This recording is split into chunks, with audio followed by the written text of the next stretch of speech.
Welcome to Core Memory Unlocked.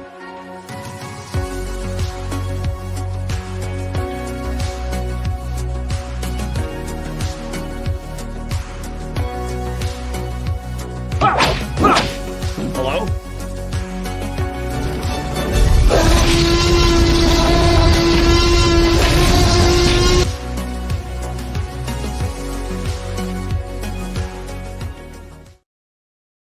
Welcome in to a brand new episode of Core Memory Unlocked. I am Zach Hilton doing this solo today, and what an episode. I'm excited. I'm excited because we ended the year. Happy holidays to you. Hope you had a wonderful New Year's Eve into New Year's Day. 2025's starting with a bang, and we are starting with a bang on this show. We are going to do the top 10 television series, streaming series from 2024. I thought that'd be a fun topic today. I know it's not retro. That's fine. I have no other media outlet where this would fit into, so it's going to work here today. But I can't advertise what's coming to Core Memory Lock in the next couple of weeks, and I guess I could start off with that. First, make sure you follow us on the Throw Me Podcast Network. We got announcements coming soon that are going to hit by the end of January. If you want to follow along on Facebook, Instagram, we're there. Throw Me Pod Net. Our Facebook's way active with a lot going on. Currently, as you can see, I'm doing the TV show here, Top 10, but I guested on the Review It Rob show, which will come out on Friday and Monday, and we did our top 50 movies of 2024. So it's all lists all the time, and we're excited to be here doing them. So check out this show, which is the top 10 TV shows by me, then Review It Rob on Friday and Monday for those 50 movies you should see. All right. Oh yeah, the episodes that I was talking about, Jesus. It's like I host a show or something, you know? The next couple of weeks, next 2 weeks, we're going to have some Man Meet Muscle. That's right. We're going hard into the paint. We've been doing a lot of comedy on this show. We just got done with Christmas movies. Now it's time to really turn up the heat in 1993 for two all-time favorites for me. I don't know where they sit with Justin, so we'll find out when we talk about them. But we are doing Demolition Man with Wesley Snipes and Sylvester Stallone. And then after that, we're going to have Last Action Hero. So following 2 weeks, those are our next two episodes. So if you want to catch up, watch those movies and then listen or watch this show on Spotify and YouTube, Apple, if that's how you listen, do what you need to do. But make sure you watch those movies and join us for Core Memory Unlocked in the next 2 weeks. Jesus, can I talk? I'm just so excited to talk about the top 10 TV shows that I've seen this year. I saw 27 shows. That, be warned, I have not seen everything, obviously, because I only watched 27 shows. But there are a couple that missed my viewing, not by choice, just time and stuff like that. So a couple of honorable mentions of not watching, so don't come at me because it's not going to be on the list. I haven't seen Dune Prophecy, and I haven't seen Fallout, and I haven't seen Silo. So those shows will not be on that list strictly because I haven't seen them. I do plan on doing a Silo watch and Fallout watch. I don't know if I'm going to do Dune Prophecy. That's another reason. But let's get into this top 10 show that I've seen. I've seen a lot of shows this year, scripted TV, reality TV. All this will be scripted. God, then it would have been like 50 shows if we counted reality TV. I want to do a couple of quick honorable mentions. Things like X-Men 97, honorable mention of, why didn't I have this list ready? Reacher, Dark Matter, Tires. All these shows I absolutely dug. I think this year was a great year for TV. The only show actually I did not enjoy one bit was The Acolyte. And if you like that, I'm sorry. But a lot of good honorable mentions there. But, Baby Reindeer, that's an honorable mention. But I think my highest honorable mention that I'm going to plug just a little bit, which you can check out on the Deckers Club. I've reviewed all the episodes and I still plan on doing a full spoiler review, so you still have time to watch it. My honorable mention is the Creep Tapes. This show took me by surprise. I loved the two movies, and I wasn't sure how it was going to run as a series, 6 episodes of the same type of movies.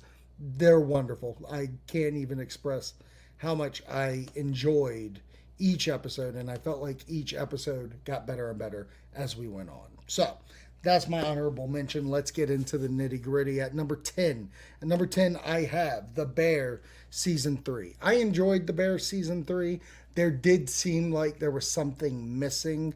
I love season 1 and 2. There were standouts, obviously, with like the Jamie Lee Curtis episode, the Christmas episode. All those were so memorable. When part 3 came out, I was overhyping myself for the series, and I think that was the kind of problem, is that I overhyped it, because it seems like they were filming 3 not back to back, but they did lead one into the other. I just felt like we didn't explore enough of the main character. I don't feel everybody else got some shine, like his sister and Jamie Lee Curtis coming back and stuff, and the side characters. They did a good job of that. I just don't think the main story, why I'm coming here, got serviced well. But I still think it's a great show, obviously being my number 10. My number 9 is Presumed Innocent on Apple TV, Jake Gyllenhaal. This is about a man who's being tried for murder, and he's a lawyer himself. And it's who done it kind of show. You get clues of why he could be the one that did it or didn't do it. They do a good job with the family dynamic. Everybody seems to have a good amount of time with their stories through this. It's I don't want to say a hard watch. It's a slow burn of a watch, but I think well worth it. And my overall thoughts of it are really good. I enjoyed. I hear that the ending of the TV show is not like the ending of the book. So I don't know if you have a certain feeling towards the book. If you read it, you may not like the ending of the TV show, but I still think it's worth a watch. And it's interesting to me that they're going to do a sequel, because I don't think the book had a sequel. So season 2 might not be my cup of tea when it comes along, but we'll find out. My number 9 show is Curb Your Enthusiasm. I love Larry David. I love this series. I love that it went on for 173 years. I love that he took breaks, all of this. But he finally came out and was like, this is it. This is the last one. And will it be? Who knows? He might get a hair up his butt and want to film one more season. But what I loved about this one, I feel it ran in line with other seasons. I mean, he always gets himself in trouble and they're so fun. But I love that he poked fun of his Seinfeld series finale. He plays with that in this, almost to give that like we messed up kind of feel, and he fixed it here. And I thought that was kind of adorable. I really, like I said, I love Larry David. I love this series. I'm going to miss it. If you haven't watched it, highly suggest. All right. So, number 8, I have Mr. and Mrs. Smith. I was looking forward to this because I'm a huge Donald Glover fan. All the way back to when it got announced, it was supposed to be Phoebe, somebody else, I forget her name, but she was attached to be Mrs. Smith, and she left, so the show continued with this other actress who I think is phenomenal, and I loved the take of it. Mr. and Mrs. Smith, the movie, was very comedic and very like, action fest and stuff like this, and I felt like this was a grounded spy thriller with some funny marital problems and such. Like, every episode grew as a marital problem also, and it was never like back to back to back. It felt like it was a year of their relationship going through up to the finale. There is going to be a season 2. I don't know rumors are surfacing now that Donald Glover, Mr. and Mrs. Smith of season one, will be in it in some capacity. But it seems like season two is going to follow a new set of Mr. and Mrs. Smith, which I don't know how I feel about it yet. I'm not going to judge it. But I love watching these two dynamic, and the way that they left season one, I was like, I kind of need finality of this, please. So don't go away, and we'll have to find out. And I think that's why I have it where I do. But that being said, I enjoy. All right, so that was 7. All right, let's go to my number 6. My surprise love was Bad Monkey. The first 2 episodes are decent. I don't know how can I say this. I was in just because I love Vince Vaughn, so I was going to give it the go. I don't know if any other actor was in it. Would I have stuck around after the 2, because they were fine episodes? But 3 to 10, I think, banger of a show. Like Zach Braff's coming into this thing. Peter from Deadpool's in this. The comedy really picked up once this show found its legs. And Vince Vaughn, even like as funny as he is in the first 2 episodes, he gets hilarious in the following episodes. Like he just found the footing and ran with it. I thought the kind of, again, who done it, what's going on. We have 2 separate stories happening that eventually meet up, and it's all done super well. And it just recently got renewed for season 2, which excites me because they don't leave on a cliffhanger. If they just did this one season, it'd probably be one of the best one seasons, and I'd be fine with that. I would rewatch it. But the fact that there is a season 2 really excites me, and can't wait to get more of it. All right, now this one's a very special one. My number 5. I didn't watch this show till August, and the final season was happening this year, and we caught up, Brooke and myself, and we got to like the second episode of season 6, I believe it was. So I was able to do week to week to the finale, but the show is What We Do in the Shadows. It's a show that I was always interested in. I've seen the movie. And the first season was out. I watched like an episode or 2, but it never brought me back. But then we decided to binge it, and I couldn't stop. And I love every single character in this, from Gizmo to Nandor. Matt Berry's wonderful in this. Nadia's wonderful. Even Colin. Just so many good characters. And I think one of my favorite kind of TV things now are the documentary style comedies, things like The Office, Parks and Rec. I think it really works for this show in particular, because you get to grow with these characters, and what they do in the final season I thought was genius, especially for the finale of how they wrapped everything up, because I think it was kind of unexpected that this was going to be the final season, and they kind of play into that with the finale, and I thought that was great. Great guests on the show. I mean, Wesley Snipes guests in season 1 as Blade, which I absolutely love. All the way to Doug Jones being a prominent, reoccurring character throughout the series. I just really think this was well done. I want more. I understand I can't have more, and that's okay. Maybe there will be spin-offs in the future, but I was all in. Let's go to my number 4, which kind of, it was number 1 for the longest time. It's actually the first TV show I watched of the year. I think it came out in January, or started late December and finished in January, so I counted anyways. But there was a show called Letterkenny, one like fantastic comedy, and then they spun it off to this show, Shoresy. But what this show did for me this season is give the emotional stakes. I don't think I was prepared for the emotional stake of how invested I am in Shoresy and his team's life. And the way they deal with him playing in this, because he's playing hockey and he's getting injured all the time, and he don't know if he can go till he can't go no more.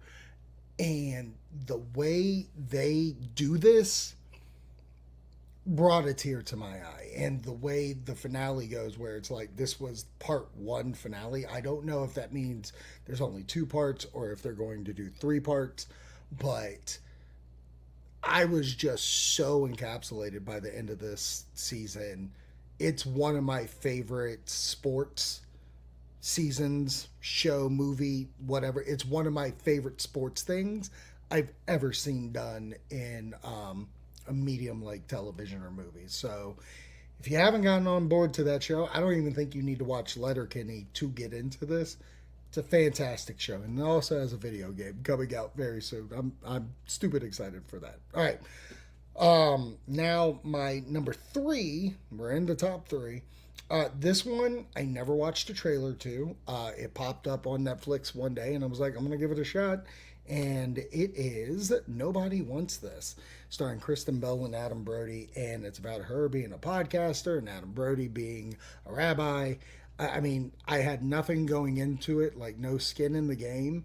And for this year, 2024, even in my movie sense, like smaller things have grasped me more, like simpler stories and, just meet cute kind of stuff. And this hit on all cylinders for me. And what I love is, it feels like, 2000s, mid 2000s, there was a string of like dramedy movies, things like Dan in Real Life, that really got me when those things came out. And it feels like those style of movies have now just become standard TV, like good TV. And that's what this felt to me. This feels like a 2010 movie stretched out. So we're going to do all this character development through Adam Brody's family, through the sister of Kristen Bell and her entire relationship with her mom and dad. And I think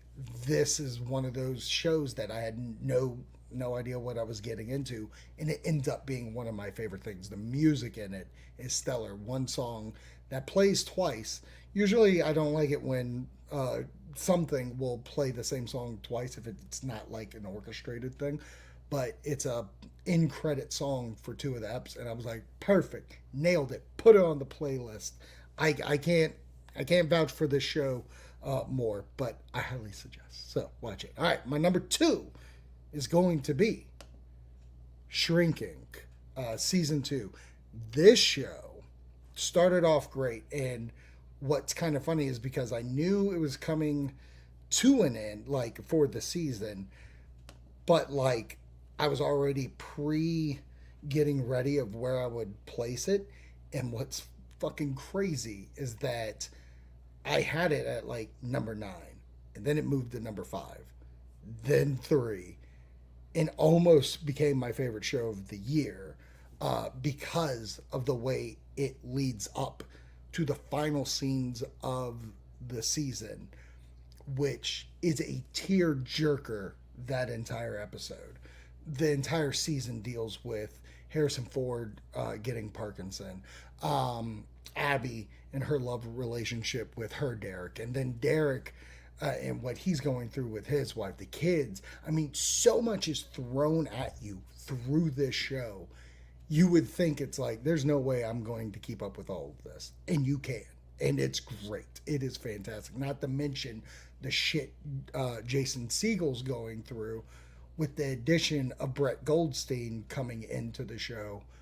Fantastic. The way it ends. I mean, I'm choked up, ready to watch season 3 because this thing was a banger. Top notch show. So there's only one show that beat it. And again, I could go back and forth on this. I cemented this just because of this actor, probably the best performance of the year. And we've seen it before, but we didn't get it this much. But obviously, I'm picking the Penguin. Colin Farrell as Oz is one of the best. Like, when people think comic book movies or TV shows or whatever, like, You think who are the best? I mean, Robert Downey Jr. as Iron Man, Heath Ledger as the Joker, and absolutely Colin Farrell as the Penguin is amazing. I'm not into like mob shows. I'm not into like I don't watch The Sopranos. I don't watch The Godfather. So my way into that world is the Penguin because it's comic book movie, comic book stuff, and it got me so good that I was like, I might watch The Sopranos because everybody's talking about like this is Sopranos for comic book nerds. I love it. I thought the drama going on with all the mob families, the way the Penguin is moving up through the ranks and how he moves up through the ranks, characters that we get, and I love that throughout the series. Like, when's Batman going to show up? When's Batman? Batman don't show up. I have a Batman. I legit what Sony can't do, what Sony fails at every single time, even with the Venom movies.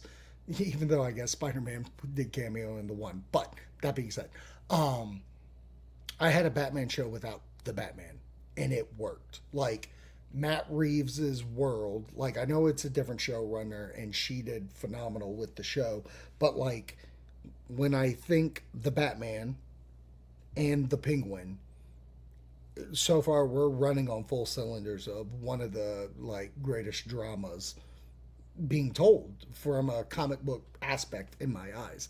Um, the and that's not even mentioning the what's her Christine Falcone, or if I'm mixing her names, she's a delight. I mean, I remember like I she looked familiar.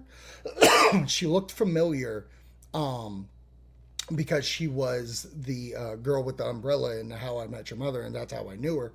I didn't know she could pull this range, and she deserves every award if she can get it.